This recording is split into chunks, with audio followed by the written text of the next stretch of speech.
Olá, boa noite. Começa agora o Jornal da Justiça desta sexta-feira, 24 de dezembro. Um dos condenados pela tragédia na Boate Kiss recorre à Comissão Interamericana de Direitos Humanos. Ele pede para ficar em liberdade até que todos os recursos que questionam a condenação sejam julgados. Esse é um dos destaques desta edição. E você vai ver também.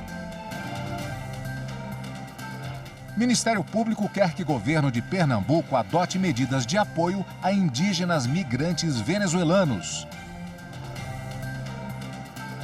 Retrospectiva 2021 mostra como foi o julgamento em que os ministros do Supremo declararam a inconstitucionalidade da pena de 10 a 15 anos de prisão para o crime de importação de medicamentos sem registro. E ainda, na reportagem especial sobre os 130 anos do Supremo Tribunal Federal na Era da República, você vai conhecer o projeto STF Mirim.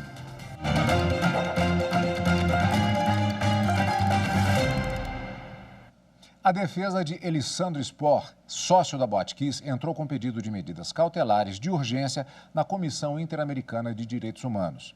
O empresário foi condenado pelo incêndio na casa noturna em Santa Maria, no Rio Grande do Sul, em 2013. A repórter Evne Araújo tem as informações. Elissandro Spor pediu que seja garantida a liberdade dele e que seja cumprida a decisão do Tribunal de Justiça do Rio Grande do Sul, que concedeu habeas corpus a ele. A medida foi bloqueada pelo presidente do Supremo Tribunal Federal, ministro Luiz Fux. A defesa do empresário considera que houve grave violação de direitos humanos no caso. O sócio da Boate Kiss está preso no complexo penitenciário de Canoas. Ele foi condenado pelo Tribunal do Júri a 22 anos e 6 meses de prisão pelo incêndio na casa noturna, que deixou 242 pessoas mortas e mais de 600 feridos em 2013. O plenário do Supremo decidiu que a pena de 10 a 15 anos para o crime de importação de medicamentos sem registro sanitário é inconstitucional. O tema foi julgado em um recurso extraordinário que discute a aplicação de pena alternativa à sanção prevista no Código Penal. Vamos rever a reportagem na retrospectiva 2021, com as principais decisões do STF neste ano.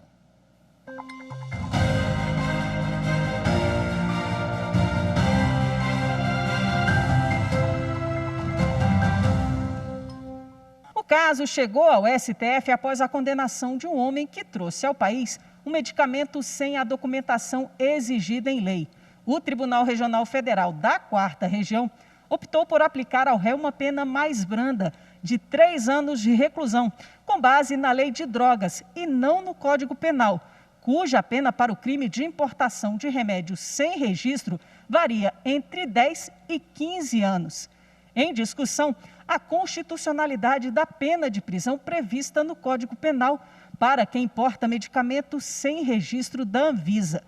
Tanto o Ministério Público Federal quanto o condenado recorreram ao Supremo visando a anulação da decisão do TRF da 4ª Região. O julgamento foi retomado com o voto da ministra Rosa Weber, que acompanhou a divergência aberta pelo ministro Alexandre de Moraes. A ação penal prescrita para as condutas previstas no parágrafo 1º, a linha B do artigo 273, é manifestamente desproporcional, o que eiva a norma de inconstitucionalidade material. No mesmo sentido, votaram os ministros Dias Toffoli, Carmen Lúcia, Gilmar Mendes e Ricardo Lewandowski. Já o ministro Marco Aurélio teve um entendimento distinto dos demais. Ele declarou a constitucionalidade do artigo 273 do Código Penal e determinou que outro julgamento ocorra no caso específico.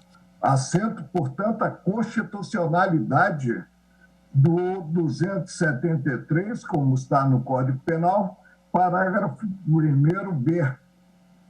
Outro julgamento ocorra e declaro com isso o prejuízo do recurso interposto pelo réu. É como voto. Depois, o ministro Luiz Roberto Barroso reajustou o voto para se alinhar ao voto do ministro Alexandre de Moraes. Então, por maioria, o plenário declarou a inconstitucionalidade da pena de 10 a 15 anos para o crime de importação de medicamentos sem registro na Anvisa e determinou o retorno do processo ao TRF4 para revisão da pena aplicada ao condenado, devendo ser considerada a pena de 1 a 3 anos e multa prevista na redação original do Código Penal para o artigo 273.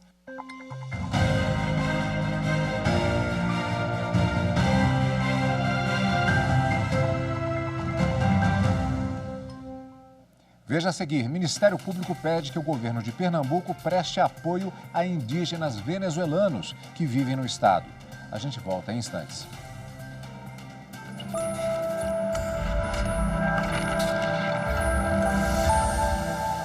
Aquele Brasil que existia no processo constituinte é totalmente diferente do Brasil que a gente tem hoje, graças à nossa Constituição. Claro, ainda temos muito a crescer, nós temos muito a melhorar, mas não podemos dizer que temos um país totalmente diferente após a promulgação da Constituição Federal de 88.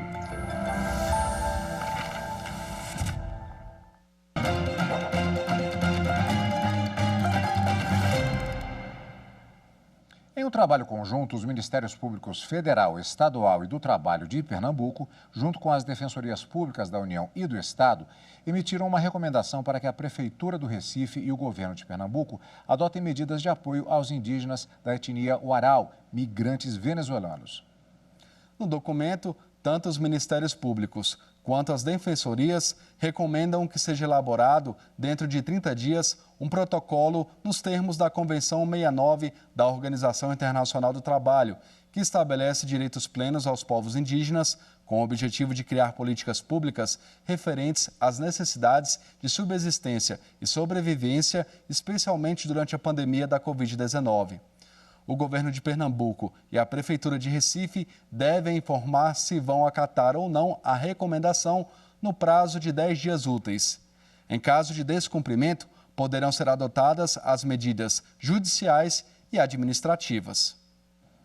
O Superior Tribunal de Justiça confirmou que, em uma ação por descumprimento de contrato de seguro, tanto o segurado quanto a seguradora têm prazo de 1 ano para manifestar suposto direito violado. No caso analisado pelo colegiado, 2 segurados ajuizaram a ação contra uma companhia de seguros 2 anos após alterações no contrato de seguro de vida que teriam ocorrido de maneira unilateral. Eles pediam, além da manutenção das mesmas condições do contrato anterior, o ressarcimento dos valores pagos a mais e indenização pelo dano moral.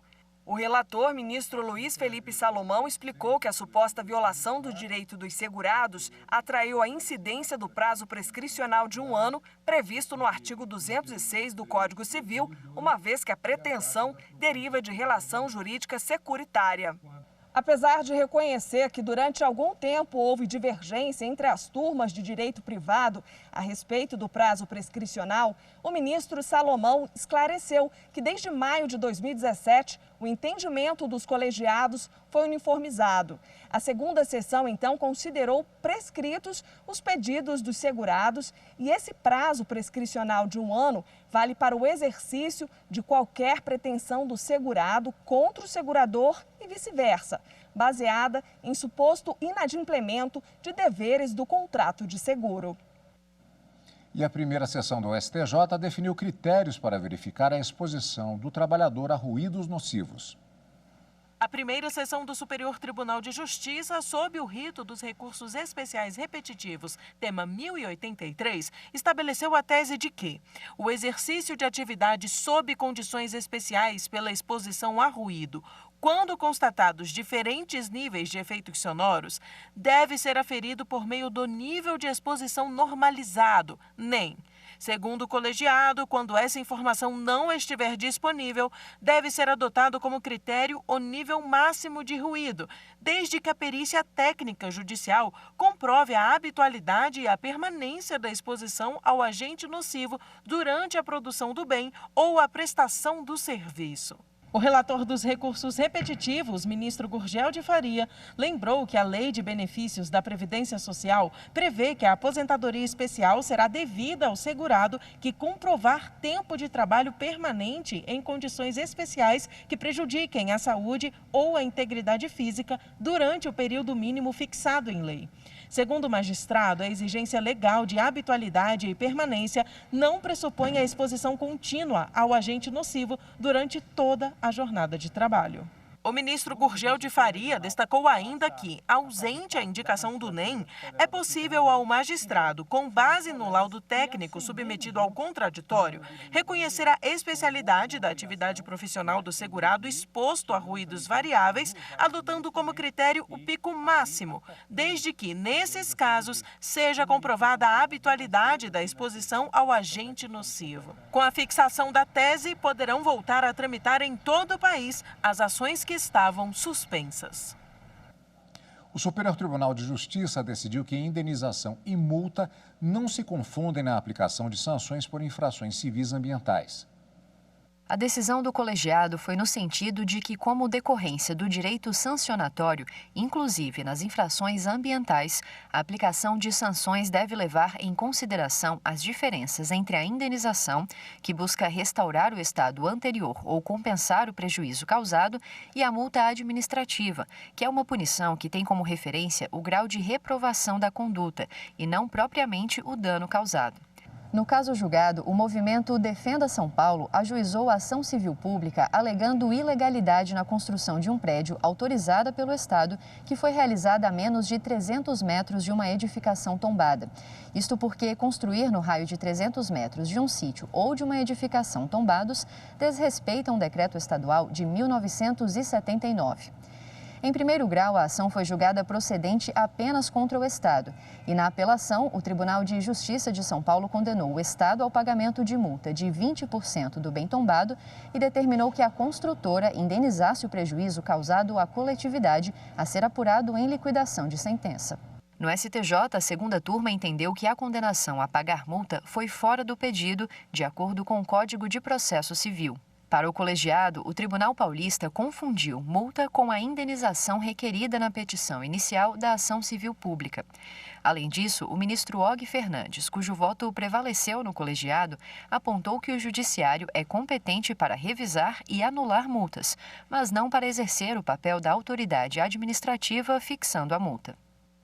E a segunda sessão do Superior Tribunal de Justiça decidiu que crédito cedido fiduciariamente não se submete aos efeitos da recuperação da empresa. Por maioria, o colegiado deu provimento ao recurso de um banco para excluir dos efeitos da recuperação judicial os recebíveis cedidos fiduciariamente em garantia de cédulas de crédito bancário.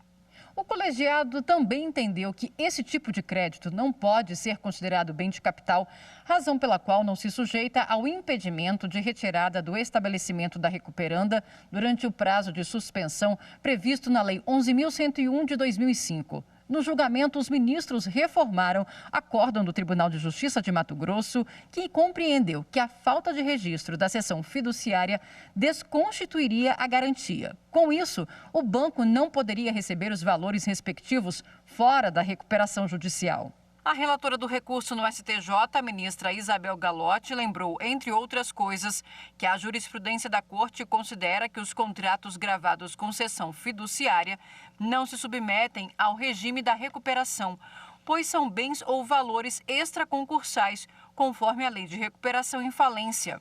Além disso, segundo a magistrada, os credores da empresa em recuperação não são os terceiros para os quais o registro promove a publicidade, uma vez que os direitos cedidos fiduciariamente integram o patrimônio do credor fiduciário e não da recuperanda.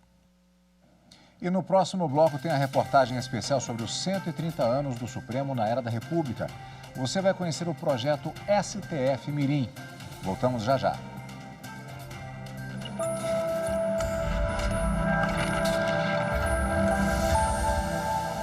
A Carta de 1988, ela vem de um período tenebroso da história, no pós-ditadura civil-militar de 1964 a 1985, e quis se superar esse passado de atraso do ponto de vista do gozo dos direitos civis pelos cidadãos brasileiros. Portanto, a Carta de 1988 é uma carta que não apenas solidifica a democracia, mas conclama os brasileiros à prática cotidiana da nossa democracia constitucional.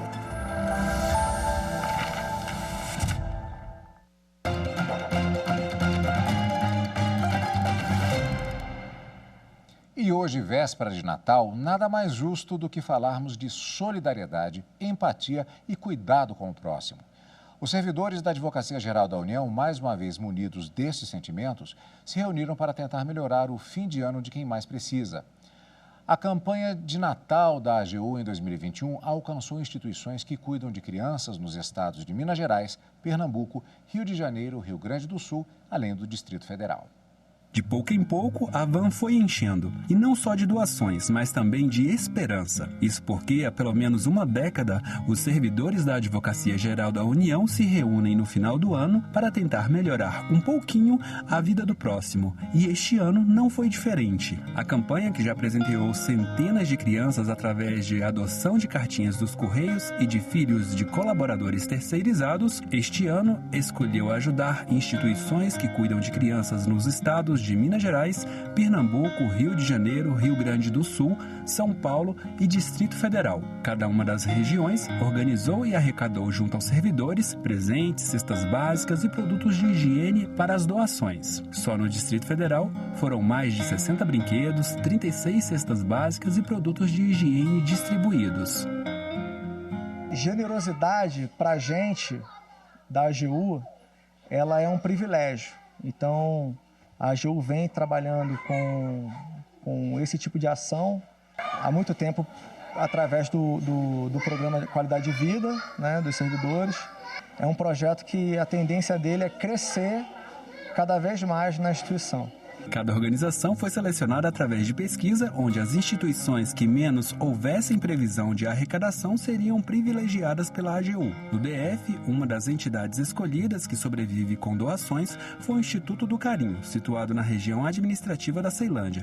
O local, que recebe crianças encaminhadas pela Vara da Infância que passaram por algum tipo de negligência ou maus tratos, também administra o projeto Casa do Carinho, que acolhe crianças de 0 a 18 anos que viviam em UTI hospitalar. A gente não tem nem palavras, né, para poder agradecer à AGU com as doações, com os presentes que estão trazendo para as crianças. Essas doações ajudam não só a nossa instituição, como a família dessas crianças que aqui estão também. Porque a gente também tem o projeto Irmã Dulce, que ajuda essas famílias com a alimentação. O Instituto acolhe hoje 31 crianças em 6 projetos que contam com médicos, enfermeiros, fisioterapeutas, nutricionistas, professores e voluntários da região. Eu vim para cá porque aqui é um lugar onde precisa, né, da nossa ajuda, aqui a gente se sente bem, aqui a gente vê o carinho, o respeito, o amor que tem aqui, tanto para essas crianças, e a gente acaba também se apaixonando por essas crianças, pelo abrigo. A segunda instituição do DF contemplada com doações foi o Posto de Assistência Francisco de Assis, em Sobradinho. A última entrega de doações às entidades nos demais estados será no dia 22 de dezembro, no estado do Rio de Janeiro. Cidadania se aprende desde cedo. Pensando nisso, o Supremo Tribunal Federal, ao longo de sua existência, também se preocupou em atrair o público infanto-juvenil. Na reportagem especial sobre os 130 anos da Corte na Era da República, você vai conhecer o projeto STF Mirim.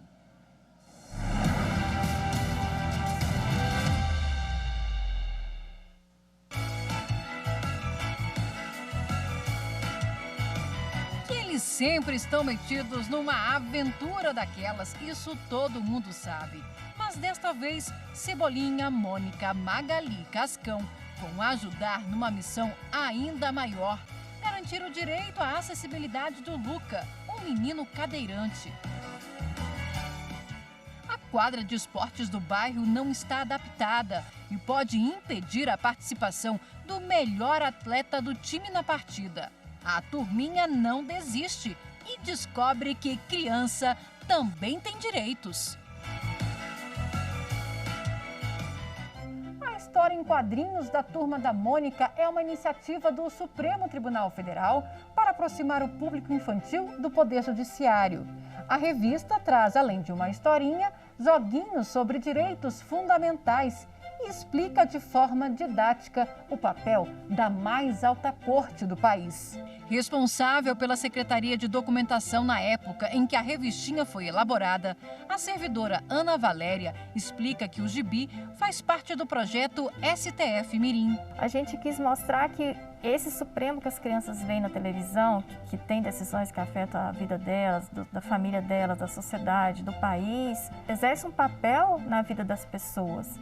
E que isso precisa ser compreendido de uma forma lúdica para despertar interesse, porque ele é o cidadão de amanhã. A parceria do STF com a editora Maurício de Souza permitiu a publicação de centenas de exemplares da revista em quadrinhos, que foram distribuídos a bibliotecas e escolas públicas na época do lançamento. Os amigos estão ajudando ele, mas só que o moço não quer ajudar ele, mas a moça vem e ajuda. E você achou legal isso? Sim. E entender o funcionamento dos tribunais, direitos e deveres é tarefa difícil até mesmo para adultos.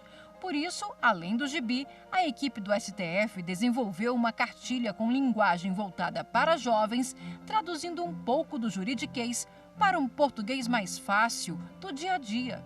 Lei, conjunto de regras escritas que devem ser respeitadas por todos. Sandra era coordenadora da equipe que elaborou o glossário de termos jurídicos, que faz parte da cartilha, e conta qual foi o maior desafio. Foi exatamente alcançar a linguagem ideal, né? Porque você não pode perder o conceito da palavra.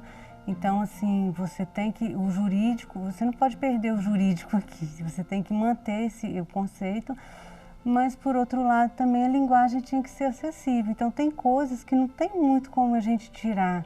Tem palavras que são difíceis para você traduzir e principalmente para colocar no papel, né? Por mais que a gente tentasse assim reduzir, o que a gente vai colocar aqui, ainda ficava um pouco difícil a interpretação do conceito. Então, esse foi o nosso maior desafio. E foi junto com a cartilha que a história dos 130 anos do STF chegou às escolas públicas do entorno do Distrito Federal.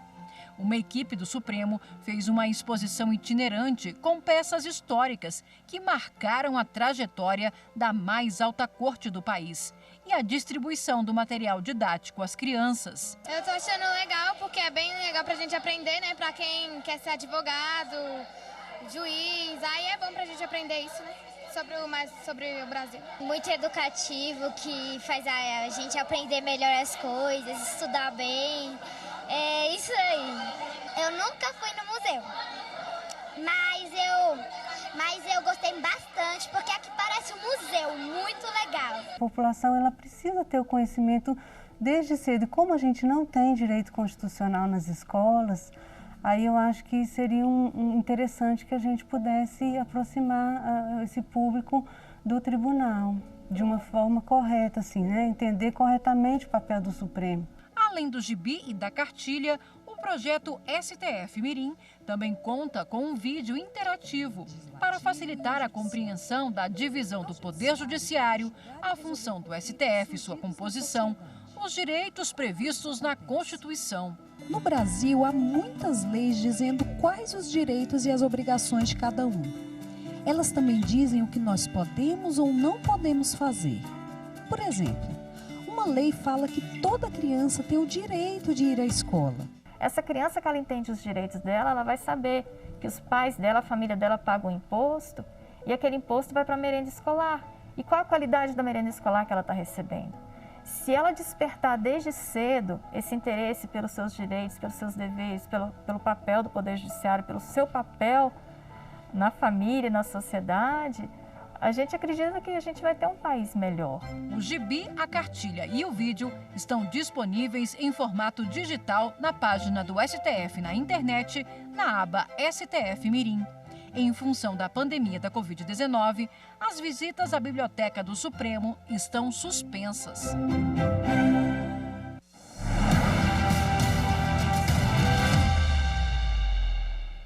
E o Jornal da Justiça desta sexta-feira, 24 de dezembro, fica por aqui. A você eu desejo uma boa noite e um muito Feliz Natal.